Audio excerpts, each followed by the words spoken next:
Police से यदि encounter होता है तो उसके घर पर जाकर उसको सांत्वना देना, पुलिस की निंदा करना, अपराधियों की जाति ढूंढना। कानपुर में अगर विकास दुबे की गाड़ी पलटी है तो ब्राह्मणों में बहुत सांत्वना प्रकट करना, मंगेश यादव का एनकाउंटर होता है तो यादवों में सांत्वना प्रकट करना, किसी ठाकुर, बनिया, कुर्मी, लोधी, किसी भी बिरादरी का अगर अपराधी का एनकाउंटर हुआ होगा तो उस अपराधी के प्रति सांत्वना प्रकट करना, ऐसा काम आजकल अखिलेश यादव कर रहे हैं। साथियों, कल्पना करिए इन अपराधियों के द्वारा जिन पुलिस कर्मियों की हत्या होती होगी, जहां डकैती होती होगी, जहां पीड़ित परिवारों की हत्या, अपहरण, बलात्कार होते होंगे, उनके प्रति अखिलेश यादव की कोई सहानुभूति नहीं है। इन अपराधियों में जाकर ढूंढने काम अखिलेश यादव करते हैं। साथियों, याद करिए, आम आदमी को बात छोड़ दिए, जब समाजवादी पार्टी की सरकार हुआ करती थी,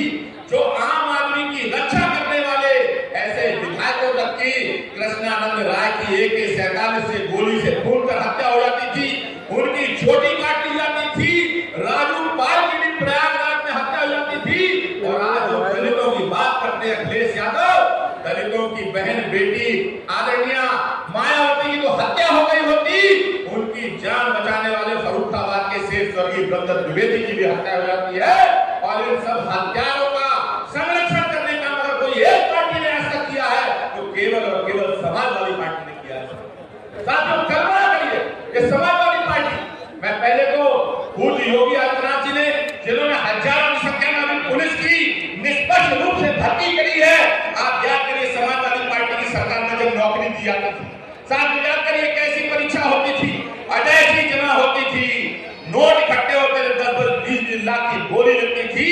और जब 10 लाख और 20 लाख रुपए लेकर जब किसी को नौकरी मिलती थी तो न्याय दिलाना उसका एजेंडा नहीं होता था। वो थाने में पहुंचते ही, लेखपाल अपने क्षेत्र में पहुंचते ही क्षेत्र के दलालों कह देता था, अरे भाई मेरा तो 20 लाख रुपया खर्च हो गया है, पब्लिक को लूटो, खसूटो, डकैती डालो, हत्या करो, पहले जो मेरी लागत लग गई है निकल आए, बाद की बात बाद में करेंगे। आप जानते हो उत्तर प्रदेश की कानून व्यवस्था क्या भाव। और आज पूज्य योगी जी ने, कोई मैं कह सकता हूं एक से एक बड़े नेता है, किसी भी मंत्री विधायक की सिफारिश तक पर भी एक भी नौकरी नहीं लगी होगी, जो योग्य होगा, किसी बिरादरी का भी होगा, यादव, ब्राह्मण, किसी भी बिरादरी का होगा, उसको नौकरी देने का हमारी सरकार ने किया है। साथ में एक बात और कहना चाहता हूं, ये PTA की बात कर रहे हैं साथियों, आप ध्यान करिए क्या स्थिति है,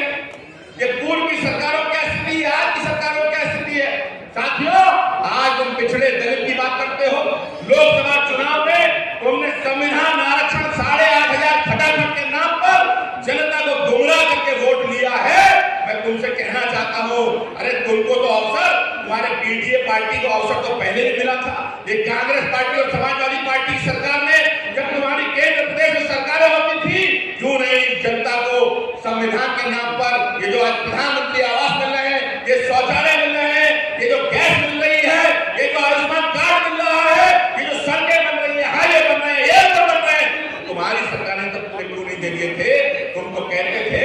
ये जो कांग्रेस के लोग हैं ये कहते थे कि मैं दिल्ली से 1 रुपया भेजता हूं तो 20 पैसा पहुंचता, 80 पैसे दलाली भ्रष्टाचार के नाम पर चला जाता है। तुमने ये सब कुछ नहीं किया, तुमने लोकसभा के चुनाव में लोगों को गुमराह किया है। मंच पर पूर्व के लोगों ने भी कहा, इस चुनाव के नतीजे से कोई फर्क नहीं पड़ने वाला है, लेकिन ये लोग जो लोकसभा चुनाव में सीट बढ़ने से, ये जो लोग, ये गुंडे बदमाश जो अपने बिलों में छुपे हुए थे, जो बाहर निकल के अपने फंड बनाने लगे हैं, इस उपचुनाव में 9 की 9 सीटों पर भारतीय जनता पार्टी को वोट देकर जिता देना और अपराधियों के धनों को कुचलने का काम करना, यही आगे